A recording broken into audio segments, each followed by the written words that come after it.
Kalau anak-anak mahu jadi doktor, anak-anak mesti terbuka minda belajar dengan organ sebenar manusia. Hai anak-anak, hari ini kita belajar bab 4, sistem pembiakan manusia. Kita berkenalan dulu dengan bahagian dan sistem pembiakan lelaki. Jom kita belajar tentang organ pembiakan lelaki. Organ pembiakan lelaki adalah organ yang penting.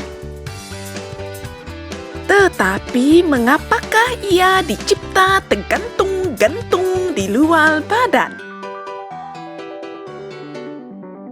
Testis dibina untuk menghasilkan sperma, maka suhu testis perlu lebih sejuk daripada suhu badan. Disebabkan itu, ia dicipta tergantung-gantung di luar badan. Apakah dua fungsi testis? Pertama, testis menghasilkan hormon jantan, hormon. Kedua, testis berfungsi menghasilkan sperma.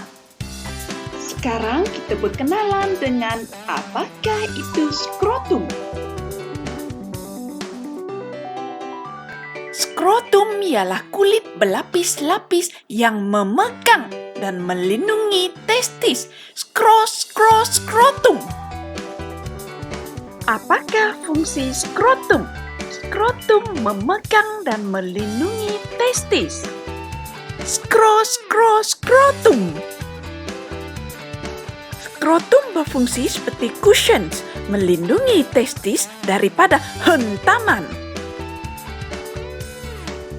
Apakah itu ductus sperma? Ductus sperma adalah saluran ataupun laluan sperma ke uretra. Lihat anak-anak, ductus sperma dan uretra adalah bersambung.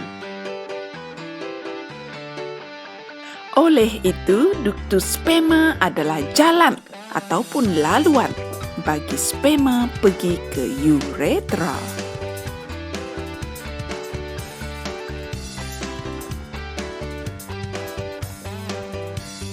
Apa itu uretra, anak-anak? Lihat anak-anak, ini adalah bahagian uretra. Apakah fungsi uretra? Uretra ialah laluan sperma dan air kencing. Ingat anak-anak, uretra adalah laluan sperma dan air kencing. Sekarang kita belajar apa itu kelenjar prostat. Prostat ialah ungkapan Yunani yang bermaksud berdiri di hadapan. Sekiranya dilihat dari bawah, prostat berdiri di hadapan pundi kencing. Lihat anak-anak, kelenjar prostat berada di bawah pundi kencing. Apakah fungsi kelenjar prostat? Kelenjar prostat mengeluarkan cecair yang melindungi dan membantu memudahkan sperma berenang. Tanpa cecair kelenjar prostat, saya tidak dapat berenang dan akan mati seperti ikan ini. Apa itu vesicle semen? Vesicle semen adalah sepasang kelenjar yang menyumbang 70% cecair yang disebut sebagai air mani lelaki. Apa fungsi vesicle semen? V mewakili vitamin. Oleh itu, vesicle semen merembeskan cecair yang mengandungi nutrien kepada sperma. Vesicle semen juga berfungsi merembeskan cecair bersifat alkali untuk menetralkan saluran uretra yang berasid disebabkan laluan air kencing. Sekarang kita belajar apa itu zakal. Zakal ialah organ yang berbentuk batang yang panjang. Apakah fungsi zakal? Zakal dimasukkan ke lubang faras wanita untuk memindahkan sperma bagi menghasilkan anak. Sekarang kita belajar tentang organ pembiakan perempuan. Jom kita belajar bahagian dan sistem pembiakan perempuan. Apa itu faras? Bahagian ini ialah faras. Faras ialah lubang pembiakan wanita sebelum tiba di serviks. Apa fungsi faras? Faras ialah saluran yang menerima sperma dan saluran lubang tempat bayi dilahirkan. Apa itu serviks? Serviks adalah laluan sempit yang berada di antara faras dan uterus, berada di antara faras dan rahim.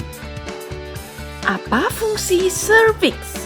Serviks menghasilkan mukus untuk memudahkan sperma berenang ke uterus.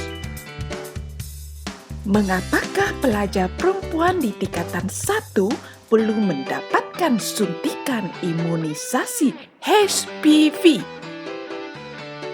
Tujuannya ialah mencegah kanser serviks daripada berlaku. Ini adalah visual pandangan dari bawah lubang serviks bagi serviks yang sehat dan serviks yang kanser. Sekarang kita belajar apa itu uterus.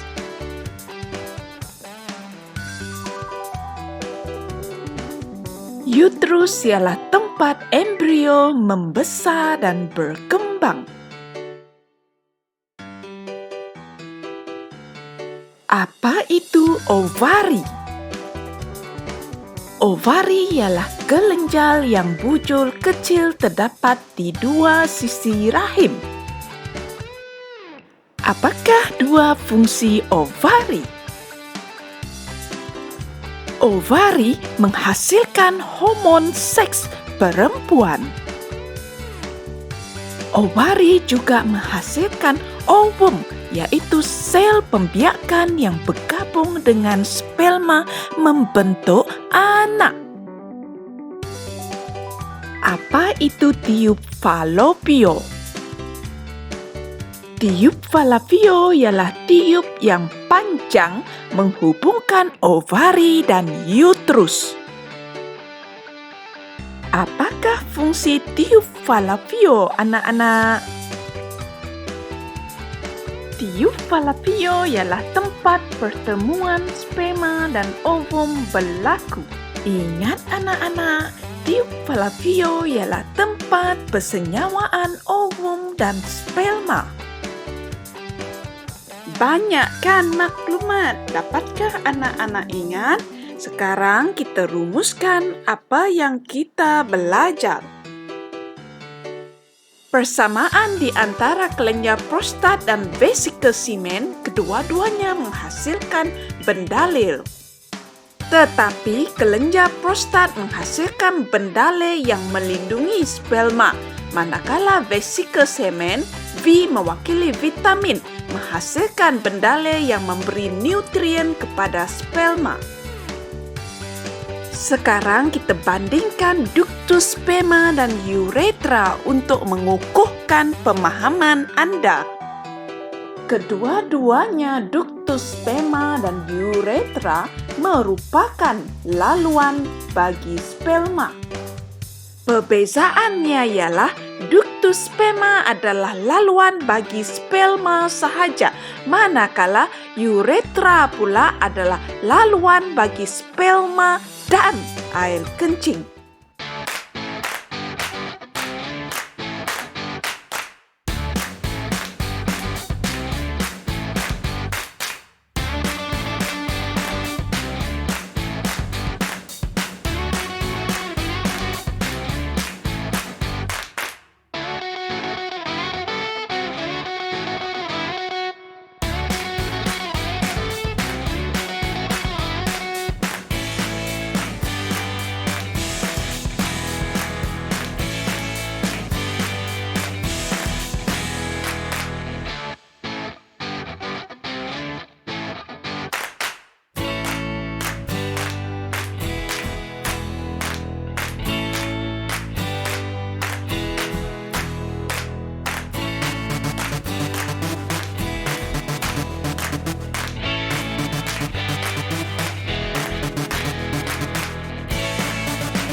Harap dapat faham. Ingat dan jangan lupa subscribe. Bye-bye. Jangan lupa juga buat Google Form di bawah untuk pengukuhan.